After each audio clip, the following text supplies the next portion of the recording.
Hi everyone, I'm Danielle Denise and welcome to my channel.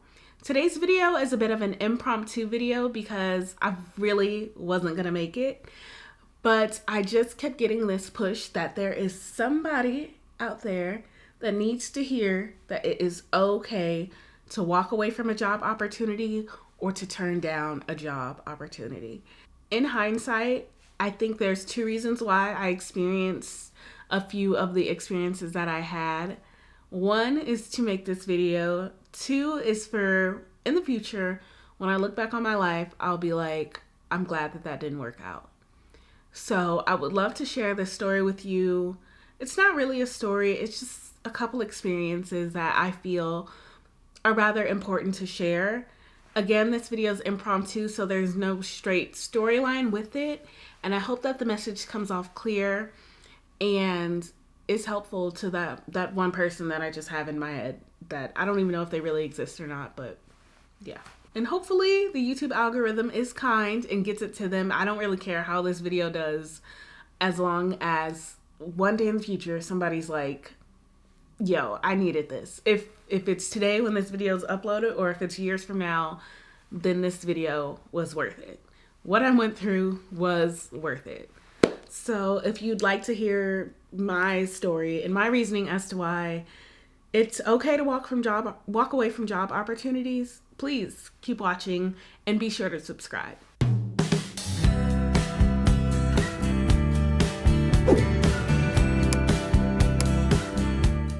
Okay, so if you're new to my channel, I'm a nurse, a psych nurse to be specific. I kind of walked away from my channel for a little bit, did the whole job hunting thing, NCLEX prep, all of that. I'll leave some videos up above for you guys to check those out if you're interested in nursing or anything. Even if you're not, like, you're welcome to stick around. This video really applies to anyone. But then I just kind of popped back up on my channel and was like, hey, I'm a psych nurse. And I kind of brushed past the in-between. I kind of mentioned it here and there, like, I turned down what I thought would be a dream job. I mean, in fact, I did it twice. To make a long story short, girl, nursing is... I know there's like a trend where people are like, all the mean people from high school became nurses. And nursing just has this reputation for being a field that is full of bullying, full of just... I don't know, it's mostly bullying, honestly. So it doesn't really help the stereotype now that the mean girls all became nurses, because the way the nursing community can be, not to say that it just is, the way that it can be is another reason why I was kind of hesitant to share my experience with this. So the first sad experience I had was the opportunity that kind of came from my nurse externship. This one I thought was gonna be like, you know, up there on the level of dream job. But as we all know, us millennials and Gen Z cuspers, there's no such thing as a dream job. None of us dream of labor, okay? We would just like to go to a place where we don't hate what we do, where we're passionate about something and, you know, can still make an honest living. You know, that's all really. I mean, the bar is kind of low with the opportunities that we've been afforded. Honestly, I'll take that back, because where I work now honestly fit what I prayed about and what I manifested as like a dream job. Like somewhere that we share the same values, somewhere that matched just like my kind of idea of what psych nursing could be. So I guess there is a dream job. Anywho, the thing with LDRP, and that's labor and delivery recovery postpartum, if you don't know what that is. The thing with the LDRP opportunity is that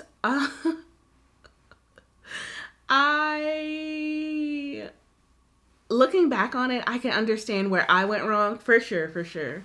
And where, you know, I was just condemned for my choices, and it was a very, not even a humbling experience, but it was an eye-opening experience just to see the type of employer that I would work for, the type of experience that I would have, and, you know, just what the nursing field really, really is sometimes. So here it is. As I film this, I'm still just kind of going back and forth in my own mind about how much I want to share and how much, how much is actually of value to the person that needs to hear, like, it's okay to say no.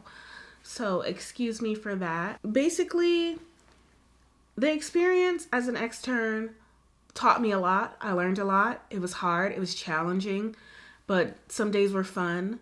Some days were exciting. Some days were very beautiful. I mean, watching someone bring life into this world is freaking amazing. And other days, watching people die and being on ventilators and having what I felt were unsafe patient loads. Myself, even though I was like a patient care tech CNA role, especially with COVID patients, I don't know. It was like a completely different world that I was experiencing, and I wouldn't know what I'd get until I'd show up.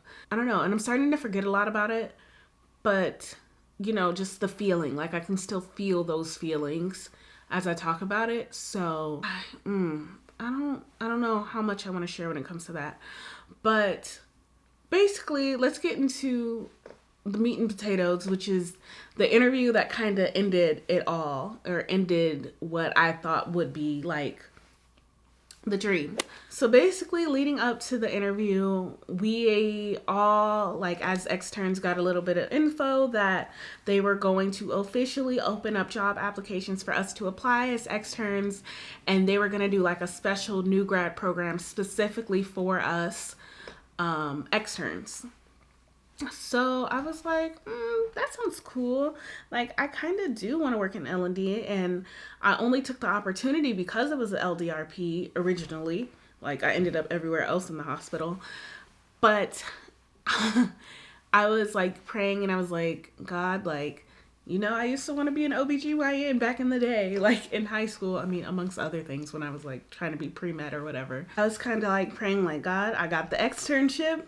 If I get the job, then I see where you're taking this. The way the applications went, like everybody was turning it in, and I was like, I still can't find it. Like, maybe they just don't want me to see it, or maybe it's just not meant to be. And I didn't find it until maybe like the last day, like the day it was going to shut off or like be removed from the site. So I was like, oh, it's here. Let me just see what questions they're going to ask me. So I was skipping through, and then again, like I always do, I click submit and it submitted. And I was like, ooh, it's got my old resume on there and everything. It's talking about all the mental health work that I've done, just like psych stuff. And I was like, ooh, well, here we go. So I finally get a call like a couple weeks later. They're like, oh, we want to schedule you an interview. It's going to be tomorrow at 2:30. It was just like super quick. I was like, tomorrow at 2:30? What if I was busy? So I was like, okay, sounds great. And then the interview happened. So the interview is supposed to be like a 15-minute phone call. It was not an interview at all. It was basically a conversation of them condemning me for some of the choices that I had made as far as calling off and what was submitted in that application. So the first 5 minutes were questions about why do you want to work in LDRP, and then why, I can't remember. It doesn't matter, but there were 2 people interviewing me. One who was like the director or something, and the other who was the nursing manager, who I had built up rapport with. And the other lady, I would see around the unit, but she would be kind of like cold with me. I don't know if she just didn't care for externs or just like people at all. But that is the person who ended up really running my interview. I only heard from that nurse manager once, and she would have been able to vouch for me for a lot of things. But let me tell you, throughout this interview, she was silent. Like, was she silent or was she silenced? I don't know, but she was no longer there. The lady who's the director, she comes in and says, I'm not sure if I've ever met you before. And I knew from right there, just by the tone of her voice, the cadence of her words, it was all downhill from there. I knew then. I was like, oh shoot, here we go. From there, she was like, yeah, I don't know if I ever met you before. And mind you, I just told you, we have met, but she would just kind of like brush me off or whatever. Like, I've seen her several times, but it's fine. And she goes into, but I heard you had a few call-offs. Honey, the rest of the interview was her telling me that I was not dependable. I was leaving my coworkers hanging. I was all types of adjectives, and I was a lot of things that weren't my name and that I did not feel were of my character. But if you ask her, I was a whole lot of things that I will probably continue to have to answer for in the future, having that externship on my resume. Like, yeah, it was mostly for the call-offs, but it didn't help that I had all of my psych experience on my resume, and she hit me with, I wouldn't want to hire somebody who's always going to be looking for the next best thing. I was like, oh, like, when I tell you that lady was going in on me for what was supposed to be a 15-minute interview, we took 5 minutes to ask me questions about L&D and postpartum, to the next 15 minutes, an actual 15 minutes, going into my friend's interview time, who was after me, just going in on me about calling off and wanting to work in psych, you know. And I've talked about it here on my channel, how I could see myself doing something with psych and with women with postpartum depression. And, you know, I even found a psych NP who specifically works with women with postpartum depression. So it was just kind of like, it was nothing that I could do at that point other than defend myself in a way that was professional and kind of like butt kissing in a way, you know, just to get through the interview. And there was one point in the interview where she asked me, she was like, do you know our attendance policy and how our call off and PTO works? And I was like, yes, I was informed by one of the nurses that we only get 12 per year and, something after that, just kind of like how it works. And she was like, it's not that you get 12, it's that you save those up for a rainy day and you use those only when you need them. And I was like, and then she went on and told me how she would hate to fire someone based off of attendance, and it's really expensive to hire new grad registered nurses, and just all of these things that, you know, just would evoke fear and just put fear into you, just like about how like you really can't mess this up and you're on a thin line and all these things. And just looking back, I'm like, this is the kind of employer I would work for. Like, it doesn't matter that I was dealing with vertigo. It doesn't matter that I was just like an extra set of hands for a hospital that should be fully staffed. Okay. I'm just an extern here. I mean, I guess I was more important, but just all these things that I was considering, and this rose-colored lenses that I had on this unit and the people. And I'm like, the nurse manager who was also there is not vouching for any of the things that she saw me do on this unit. The times I would run back and help, the times I was just like, just all types of stuff that I was just bending over backwards for to not, I don't know. Maybe she works with a lot of people. You know, it's just kind of hard. You just kind of get lost. And maybe I just did not make that good of an impression. So that's fine. But it was a hard interview to sit through.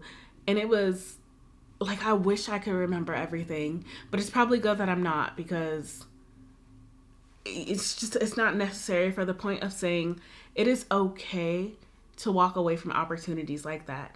At the end, I kind of cried a bit because I was like, I can't believe I just been talked to like that. Like, it hurt a little just to think of a place where you thought could have been something good for you just end up being so bad. And mind you, I prayed at the beginning of that interview and I said, God, if this is the opportunity that you want me to have, then let things fall into place as they should. And if it's not, allow things to be what they may.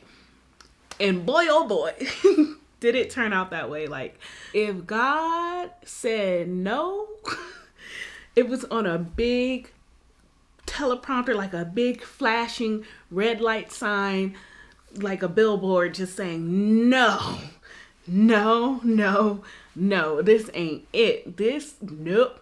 It's like, I got something better. It's cool. No.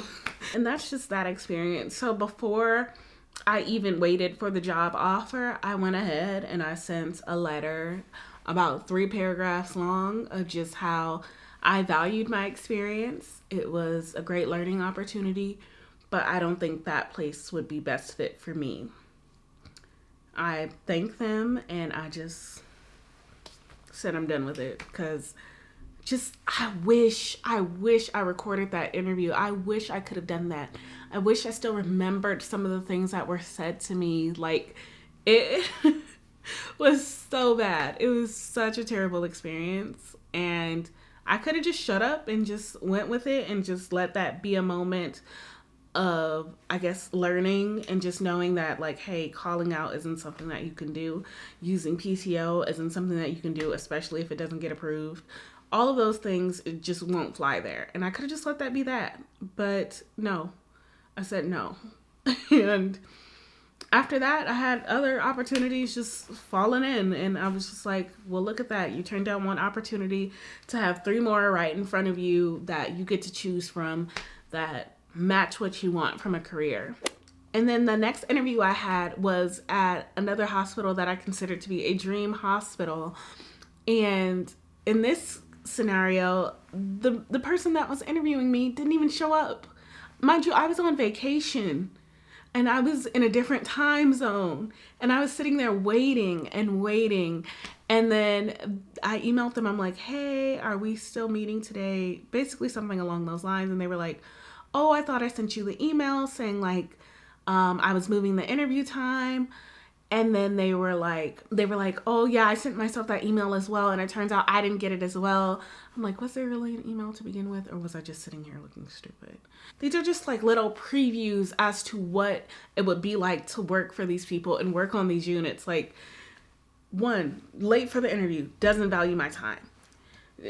Says, like, you could have let me know, like, you could have waited until you got a confirmation or something. Mind you, you also had my phone number. You could have sent me a text saying that you changed the time. Because, mind you, half of the communication was through text as well. Like, when I tell you these jobs do not care about us, like, at all. We are literally, in most cases, just another number, just another body to fulfill a role or position. And that is so sad. So sad. But it was so evident throughout this pandemic. But at the same time, we're healthcare heroes. This isn't like a video just to have like a pity party for me. Not at all. Like, not at all. This is just a video also for both me to look back on and say, wow, look at where I came from. And for somebody out there to be like, I shouldn't have to put up with that either. Like, there's gonna be better for me too in the future. Like, I can say no and I will be okay. Like, mind you, the pay would have been popping. But hey, even with the opportunity I got a pay rate that was pretty close to it. And it isn't that common in psych, especially with the job that I have, to get a pay rate as close to inpatient hospital work. Like, so it's okay. It's okay to say no. You're going to be okay. You're going to be fine. Like, things will work out for your greatest good. And nobody can stop that. Like, nobody's going to get in the way of that. No person on earth can block, like, the blessings that are meant for you to have. And you just want to be somewhere where you are valued, okay? You want to be somewhere where you feel like your voice is heard. Yes. You want to feel like you want to be at a place where your time is valued, okay? If they're late to the interview, they're going to be late for everything else for you. You're not really a priority. There's just so many things, so many red flags that you will find in your interviews that tell you, don't take this job. And y'all know how I feel about contracts. Y'all know how I feel about a contract. You could find old videos before I was a nurse. Don't do the contracts. Don't do the contracts. Don't do the contracts. Don't do the contracts. I don't know why I just turned into Dr. Umar, but don't do the contracts. Whatever you do, I mean, there might be a hospital here and there where like the contract isn't a setup and you're not selling your soul, but step away from the contracts. If it's one thing I don't like, it's a contract. So ultimately, it's okay to say no. Okay? You'll be okay. You'll be fine. You'll be totally fine. Because those doors that close, it's going to be great to one day look back and say, I'm thankful those doors closed because they led me to where I am now. Like, it may not be that first door that opens next, but it may be that next one or that next opportunity. You'll take the right ones. Just follow your instincts, follow your gut. God blessed you with an intuition to be like, no. Because even though some days I just felt like I should have sat back, shut up, and ate my food, I don't regret that I didn't like do that. So just be cool with it. Like, just know you're going to be okay. Trust the process. Trust that you're going to be good. You're not going to have to sit around and emotionally tear yourself apart for a job that does not care about you, for a job that is going to run you wild, all for the sake of saying that you make XYZ dollars, all for the sake of saying that you work at XYZ hospital, all for the sake of saying that you work for XYZ company. Baby, the next opportunity will come. You might own the company one day. You might run the hospital. You might be in charge of the people that tore you down. Like, you never know. And I can't wait to look back to see where I end up in the future. So yeah, that's it. That's the message I just wanted y'all to know. And that was on my heart. And I don't know how this video is going to do. And I don't care. Just as long as that one person is like, thank you for saying this. Like, because you didn't know. You didn't know what to do. Sometimes we're just indecisive. Sometimes we're just like, dang, I should really just shut up, sit back and eat my food. Like, listen, don't settle. Don't settle for the crumbs. Don't settle for the fake bar of gold, because it could just be 18 karat gold plated. Okay? It's not even real 24 karat magic in the air. Okay? You don't have to take that job. You can just say no. And with that, make sure you subscribe. Make sure you give this video a thumbs up. And I'm glad I finally got this video off my chest. Bye.